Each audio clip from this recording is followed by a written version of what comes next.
내일 동이 트는 대로 포졸들이 산을 뒤질 거야. 도망가야 해. 그때 강철이 사냥에서 돌아왔습니다. 영감님 무슨 일이요?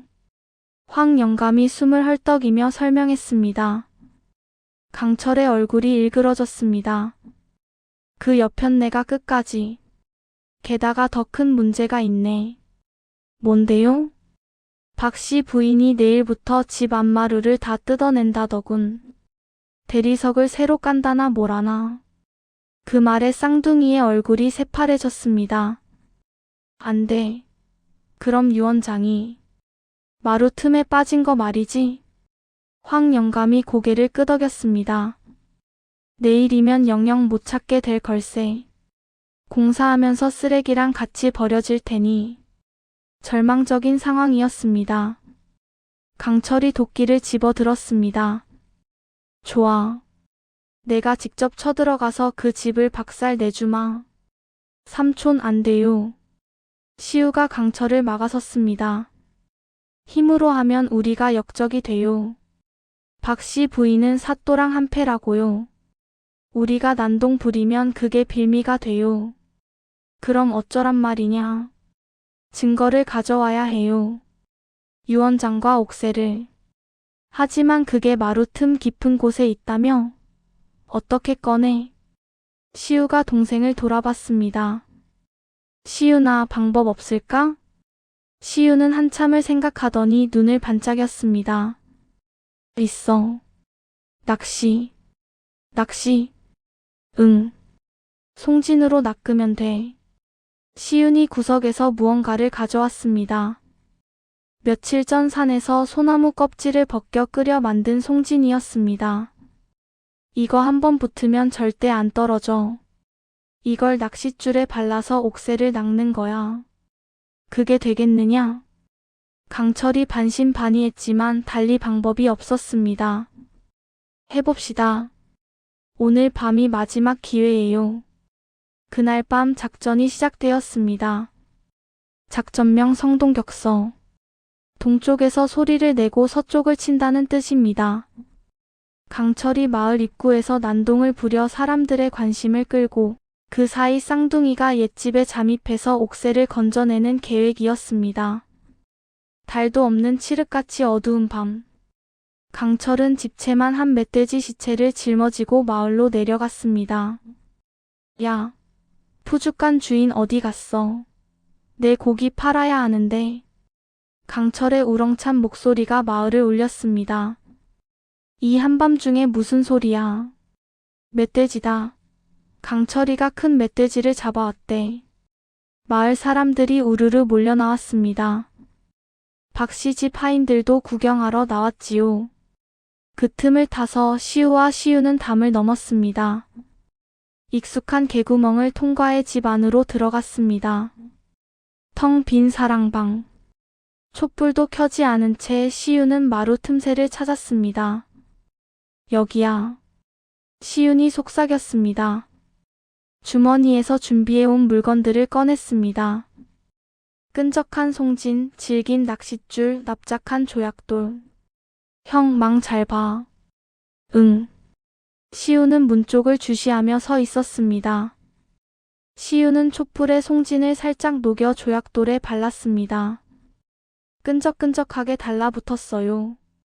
낚싯줄 끝에 조약돌을 묶었습니다. 내려간다. 천천히 아주 천천히 줄을 내렸습니다. 손끝의 감각에 모든 신경을 집중했어요. 한 척, 두 척. 얼마나 깊은지 알 수 없었습니다. 시윤의 이마에 땀이 송골송골 맺혔습니다. 그 순간 여러분, 시윤의 손에 묘한 감촉이 느껴졌습니다. 탁! 무언가 단단하고 매끄러운 것에 닿았어요. 옥새다. 시윤은 숨을 멈췄습니다. 송진이 옥새 표면에 달라붙기를 기다렸습니다. 하나, 둘, 셋. 10까지 세었습니다. 제발. 제발 붙어 있어. 조심스럽게 줄을 당겼습니다. 묵직했습니다. 뭔가 딸려오고 있었어요. 형, 뭔가 잡혔어. 바로 그때였습니다. 어우, 시끄러워서 잠이 오나. 저 산적 놈이 왜 남의 동네에서. 박 씨 부인의 목소리가 들렸습니다. 방문 쪽에서 발소리가 가까워졌어요. 시우의 심장이 쿵쾅거렸습니다. 어떡하지? 들키면. 시우는 있는 힘을 다해 줄을 확 잡아당겼습니다. 촥! 손에 뭔가 쥐어졌습니다. 옥새가 찍힌 유언장 조각이었어요. 문이 열렸습니다. 누구냐? 박 씨 부인과 눈이 마주쳤습니다. 절체절명의 순간. 시우가 기지를 발휘했습니다. 냐옹. 고양이 소리를 내며 베개를 집어 던졌어요. 악, 뭐야. 박 씨 부인이 비명을 지르며 주춤했습니다. 그 틈에 쌍둥이는 뒷창문으로 뛰어내렸습니다. 도둑이야. 도둑. 박 씨 부인의 외침이 밤하늘을 갈랐습니다. 아이들은 죽을 힘을 다해 뛰었습니다. 담을 넘고 골목을 빠져나가 대문 쪽으로 향했습니다. 하지만 대문을 나서자마자 절망적인 광경이 펼쳐졌습니다. 횃불 타는 소리, 말발굽 소리. 수십 개의 횃불이 켜져 있었습니다. 포졸들이 대문을 겹겹이 포위하고 있었던 거예요. 그리고 그 한가운데 강철이 포승줄에 묶인 채 무릎 꿇려 있었습니다. 삼촌, 너희들 왜 여기? 강철의 얼굴이 일그러졌습니다. 사또가 말 위에서 내려다보며 비웃었습니다. 크크크, 제 발로 걸어 들어오는구나. 이 쥐새끼들. 박 씨 부인이 헐떡이며 달려나왔습니다. 저놈들이야. 내 집 물건을 훔쳐간. 도둑질에 납치까지. 이거 중죄로구나. 사또가 포졸들에게 눈짓했습니다. 잡아라. 포졸 6이 창을 들고 다가왔습니다. 강철이 짐승처럼 고함을 질렀습니다. 손대지 마. 내 조카들이다. 포승줄이 살을 파고들었지만 강철은 몸부림쳤습니다. 내 조카들 털끝 하나라도 건드리면 물어뜯어 버릴 테다. 강철의 눈빛이 진짜 호랑이처럼 흉폭했습니다. 포졸들이 주춤 물러섰어요. 이놈들이 감히. 사또가 채찍을 들었습니다. 바로 그때. 거참 시끄러워서 잠을 잘 수가 있나? 담장 위에서 누군가 투덜거렸습니다. 황 영감이었습니다. 하지만 평소의 허름한 모습이 아니었어요.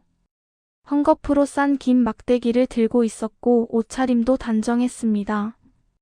저 미친 대장장이가 여기가 어디라고. 사또가 소리쳤습니다. 저 늙은이부터 끌어내려라. 포졸들이 달려들려는 순간 황 영감이 담장에서 가볍게 뛰어내렸습니다. 쿵. 땅이 울렸습니다. 60대 노인의 몸놀림이라고는 믿기지 않을 만큼 가벼웠어요. 황 영감은 천천히 헝겊을 풀었습니다. 달빛 아래 번쩍이는 검 한 자루. 왕실 문양이 새겨진 보검이었습니다. 그리고 품에서 꺼낸 둥근 마패. 암행어사 출두야. 천둥 같은 외침이 밤하늘을 갈랐습니다. 나팔 소리, 말발굽 소리. 그 신호와 동시에 담장 밖 어둠에서 수십 명의 역졸들이 쏟아져 나왔습니다. 암행어사 출두야. 부패한 관리를 포박하라. 상황은 순식간에 뒤집혔습니다. 포졸들이 창을 버리고 땅에 엎드렸고 사또는 말에서 떨어졌습니다. 이게 무슨. 박 씨 부인이 도망치려 했지만 역졸들에게 붙잡혔습니다. 놓아요. 놓으라고. 황 영감 아니 암행어사가 천천히 걸어왔습니다. 박 씨. 남편을 독살하고 유언장을 불태운 죄, 조카들을 내쫓고 재산을 가로챈 죄. 그리고 황 영감이 사또를 돌아봤습니다. 사또. 뇌물을 받고 권력을 남용한 죄. 모두 명백하도다. 어사나리. 저는 억울합니다. 입 닫혀라. 증거는 차고 넘친다. 시우가 앞으로 나섰습니다. 떨리는 손으로 품에서 유언장 2조각을 꺼내 맞췄습니다. 찢어진 자리가 딱 맞아 떨어졌어요. 그리고 송진이 묻은 옥새. 이것이 증거입니다. 아버지는 전 재산을 저희에게 주셨어요. 강철도 품에서 장부를 꺼냈습니다. 그리고 이건 박씨 부인이 약방에서 비소를 산 기록이요. 형님을 독살한 증거지. 아니야. 그건 박씨 부인이 발악했지만 소용없었습니다. 황 영감이 손을 들었습니다. 역졸들, 저 2 죄인을 잡아 가두어라. 예. 박씨 부인과 사또는 줄줄이 엮여 끌려갔습니다. 강철의 포승줄이 풀렸습니다. 영감님. 아니, 어사나리. 그동안 속이셨습니까? 황 영감이 껄껄 웃었습니다. 속이다니. 자네가 안 물어봤지 않나. 하지만 나는 30년 전 선왕을 모셨던 호위 대장이었네. 은퇴 후 이 마을에 내려와 대장장이로 살았지. 하지만 조정에 부름이 있어서 다시 어사로 나선 것뿐이야. 그럼 처음부터 알고 계셨단 말입니까? 그렇지. 박씨 부인과 사또의 부정을 조사하고 있었어. 자네와 아이들은 예상 밖의 변수였지만 덕분에 확실한 증거를 잡았네. 황 영감이 쌍둥이를 돌아봤습니다. 잘했다, 아이들. 용감했어. 감사합니다. 시우와 시윤이 고개 숙여 인사했습니다. 따뜻한 음악으로 전환. 여러분, 이제 이야기가 끝을 향해 가고 있습니다. 차 한 잔 더 따르시고 편안히 앉으세요. 마지막 이야기를 들려드리겠습니다. 제4부 진짜 집으로 300-400. 긴 밤이 지나고 날이 밝았습니다. 김대감의 집은 다시 평온을 되찾았습니다. 박씨 부인과 사또는 옥에 갇혔고 쌍둥이 형제는 정당한 주인으로 인정받았습니다. 마을 사람들이 축하하러 몰려왔습니다. 이제 부잣집 도련님이 되셨네요. 축하드립니다. 하지만 시우와 시윤은 기쁘지 않았습니다. 넓은 기와집이 낯설고 차가웠거든요. 형, 나 여기 싫어. 나도. 며칠 뒤 쌍둥이는 짐을 쌌습니다. 옷가지 몇 벌, 책 몇 권, 그게 전부였습니다. 대문 앞에서 강철이 기다리고 있었습니다. 너희들 정말 가는 거냐? 네, 삼촌. 강철이 당황한 듯 물었습니다. 이 넓고 좋은 집 놔두고 여긴 따뜻하고 하인들도 있고 맛있는 음식도 먹을 수 있는데. 시우가 고개를 저었습니다. 집이 너무 커서 춥더라고요. 뭐, 삼촌 코 고는 소리가 없으니까 잠도 안 오고요. 시윤이 거들었습니다. 맞아요. 그리고 삼촌 혼자 밥하면 또 태워 먹잖아요. 제가 가서 해드려야죠. 강철의 눈시울이 붉어졌습니다. 너희들, 재산도 편안함도 다 버리고 재산은 나중에도 관리할 수 있어요. 지금은 삼촌이랑 같이 있고 싶어요. 시우가 강철의 손을 잡았습니다. 그리고 삼촌, 저희 진짜 집은 흑호산이에요. 삼촌이 계신 곳이요. 강철은 더 이상 참지 못하고 2 조카를 꼭 껴안았습니다. 이 녀석들. 고맙다. 정말 고맙다. 그날 오후 3사람은 흑호산으로 돌아갔습니다. 오두막은 여전히 좁고 초라했지만 그 어느 때보다 따뜻했습니다. 야, 오늘은 특별한 날이니까 멧돼지 특대 구이다. 강철이 으쓱거렸습니다. 와, 삼촌 최고. 아이들이 환호했습니다. 저녁 준비를 하는 동안 황 영감이 찾아왔습니다. 오, 벌써 돌아왔구먼. 영감님, 어서 오세요. 오늘 잔치라며? 나도 한몫 끼어야지.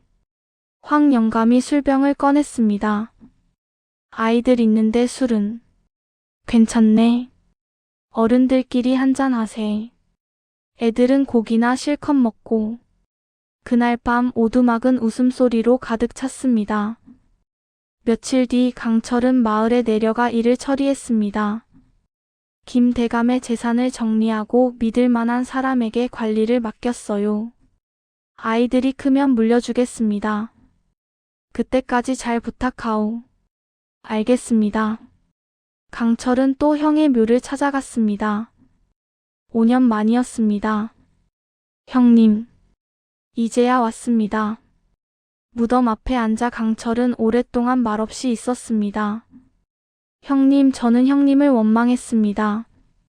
날 믿지 않은 것도 쫓아낸 것도 바람이 불었습니다. 하지만 이제 알겠습니다. 형님은 제가 더 큰 세상을 보길 원하셨던 거죠. 그 집에 갇혀 있지 말고. 강철이 웃었습니다. 그리고 형님의 아이들을 제가 잘 키우겠습니다. 지켜보세요. 돌아오는 길 강철의 발걸음이 가벼웠습니다. 그 후로 흑호산에는 평화가 찾아왔습니다.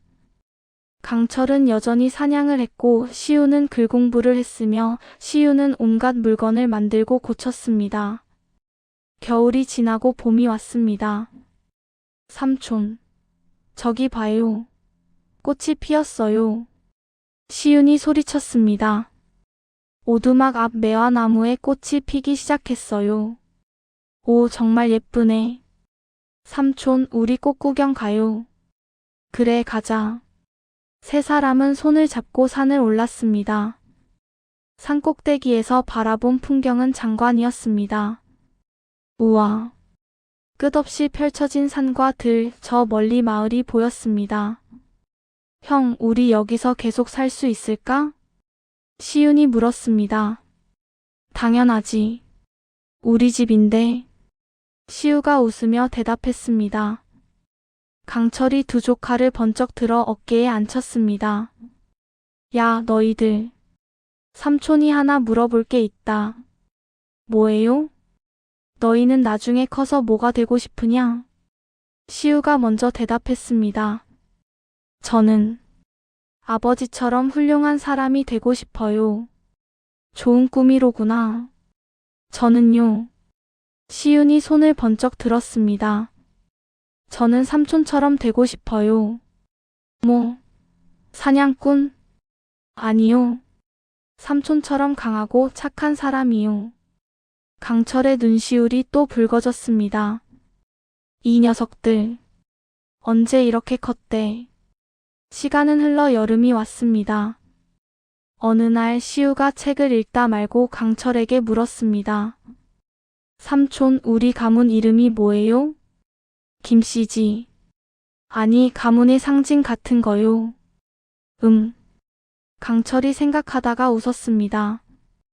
호랑이 어때? 호랑이요? 그래. 사람들이 나를 호랑이라고 부르잖아. 그리고 호랑이는 강하고 당당하지. 우리 가문도 그렇게 되자. 좋아요. 호랑이 가문. 시윤이 신나서 소리쳤습니다. 그날부터 세 사람은 스스로를 흑호산의 호랑이 가족이라 불렀습니다. 가을이 왔습니다. 단풍이 온 산을 물들였습니다. 황 영감이 또 놀러 왔습니다. 강철이 아이들 공부는 어떻게 시키고 있나? 제가 가르칠 수 있는 건 무술뿐인데. 그럼 내가 선생을 하나 소개해 주지. 정말입니까? 그래. 마을에 훌륭한 선비가 있네. 그분께 부탁해 보겠네. 고맙습니다, 영감님. 이렇게 시우와 시유는 산에서 살면서도 제대로 된 교육을 받을 수 있었습니다. 그리고 또 겨울이 왔습니다. 정확히 1년이 흐른 겁니다. 크리스마스 이브 같은 날 밤이었습니다. 세 사람은 화로 앞에 모여 앉아 있었습니다. 삼촌, 1년 전 오늘 우리 여기 왔었죠? 시우가 말했습니다. 그랬나? 네. 눈이 엄청 많이 왔었어요. 아, 맞다. 너희가 얼어서 파랗게 질려서. 강철이 웃었습니다. 그때가 벌써 1년 전이구나. 삼촌, 그동안 행복하셨어요? 시윤이 물었습니다. 강철은 잠시 생각하다가 고개를 끄덕였습니다. 행복했다. 아주 많이. 우리도요. 앞으로도 쭉 이렇게 살 수 있을까? 당연하지. 우린 가족이잖아. 시우가 말했습니다. 그런데 삼촌, 가족이 뭐예요? 강철이 생각에 잠겼습니다. 가족은 말이야. 피로만 이어지는 게 아니야. 서로 아끼고 지키고 사랑하는 거지. 그럼 우린 진짜 가족이네요. 그럼 우린 진짜 가족이야. 밖에서 눈이 내리기 시작했습니다. 하지만 오두막 안은 따뜻했습니다. 감동적인 음악. 여러분, 이야기가 끝나갑니다. 마지막으로 몇 년 후의 이야기를 들려드릴게요. 세월이 흘러 시우와 시우는 15살이 되었습니다. 시우는 뛰어난 학자가 되었고 시우는 유명한 장인이 되었습니다. 하지만 둘은 여전히 흑호산 오두막에서 살았습니다. 마을 사람들이 물었습니다. 도련님들, 이제 큰 집으로 돌아가시지 그러십니까? 여긴 우리 집입니다. 시우가 대답했습니다. 삼촌이 계신 곳이 우리 집이에요. 시윤이 덧붙였습니다. 강철은 이제 40이 넘었지만 여전히 건강했습니다. 어느 날 강철이 아이들에게 말했습니다. 너희들 이제 다 컸으니 장가들어야 하는 거 아니냐? 삼촌은요? 네. 삼촌도 장가들어야죠. 강철이 머리를 긁었습니다. 나야 이제 늙었는데. 아니에요. 삼촌은 아직 젊어요. 그리고 우리한테 고모가 생기면 좋을 것 같아요. 너희들. 결국 강철도 장가를 들었습니다. 마을에 착한 과부와 재혼을 했지요. 그렇게 흑호산 오두막에는 가족이 하나 더 늘었습니다. 그리고 또 몇 년이 흘렀습니다. 시우는 과거의 급제의 벼슬길에 올랐고 시우는 왕실 장인으로 인정받았습니다. 하지만 두 사람 모두 흑호산을 잊지 않았습니다. 명절이 되면 항상 산으로 돌아와 강철 삼촌을 찾았거든요. 삼촌, 우리 왔어요. 오, 왔구나. 강철은 이제 머리가 희끗희끗해졌지만 여전히 건강했습니다. 삼촌, 이번에 임금님께서 포상을 내리셨어요. 오, 그래? 네.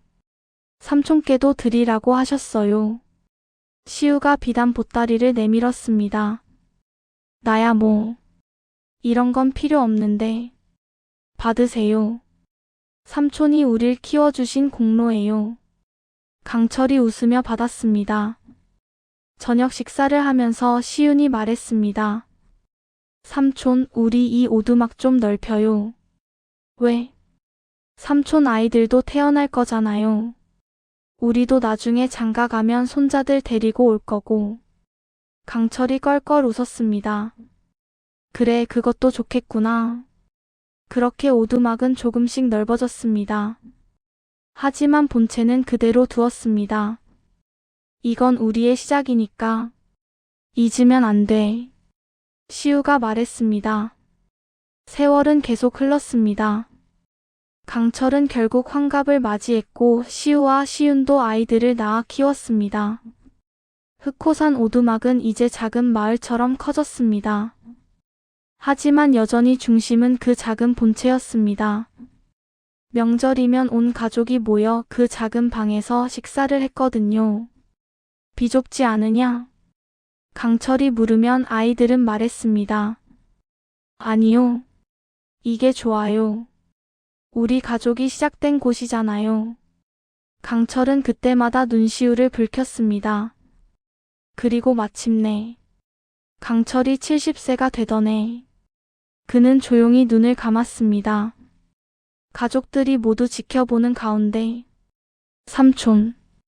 시우가 강철의 손을 잡았습니다. 고마웠어요. 우릴 걷어주셔서.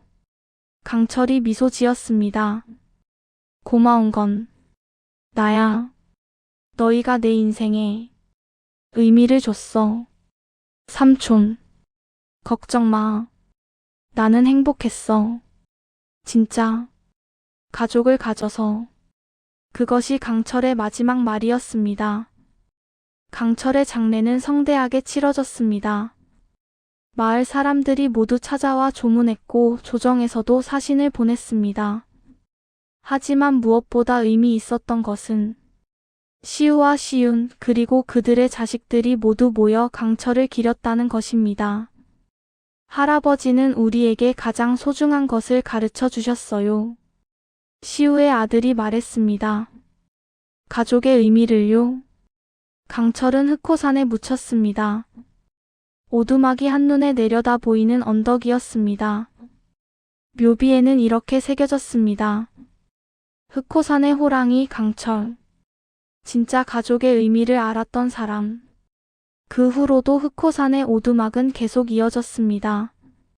시우의 후손, 시윤의 후손들이 대를 이어 그곳을 지켰습니다.